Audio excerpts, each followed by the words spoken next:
ఈరోజు నేను ఇంట్లో కర్రీస్ ఏం వండలేదు, ఓన్లీ రైస్ ఒక్కటే పెట్టాయి కర్రీస్ నిన్నటి అనమాట. నిన్న మార్నింగ్ తొందరగా వంట చేసేసాను, ఎగ్ కర్రీ చేసేసిన తర్వాత మా హస్బెండ్ చికెన్ తీసుకొచ్చారు, అది కూడా వండేసా. అన్నీ కొంచెం కొంచెం ఉన్నాయన్నమాట, ఇంకా అవి సరిపో అని చెప్పి 3 గుడ్లతో ఆమ్లెట్ వేస్తున్నా. ఈ ఆమ్లెట్ నాకు మా అమ్మగారికి. ఎందుకో నాకు ఈరోజు పండుమిరపకాయ పచ్చడి వేసుకొని తినాలి అనిపించింది. వేడి వేడి అన్నంలో పండుమిరపకాయ పచ్చడి కలుపుకొని అందులో ఆమ్లెట్ పెట్టుకొని తింటే అబ్బా అసలు ఎంత తృప్తిగా అనిపిస్తుందో నోటికైతే.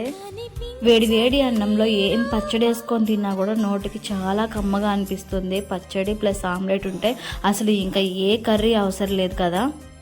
అలా అని ఎక్కువ తింటేనేమో వేడి చేస్తుంది, అందుకే లిమిట్గా తినాలి.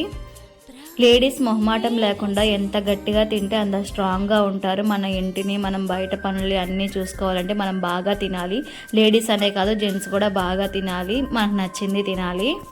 నేనైతే ఒకటే చెప్తాను, హ్యాపీగా తినండి, ఎంజాయ్ చేయండి, బాగా తినండి.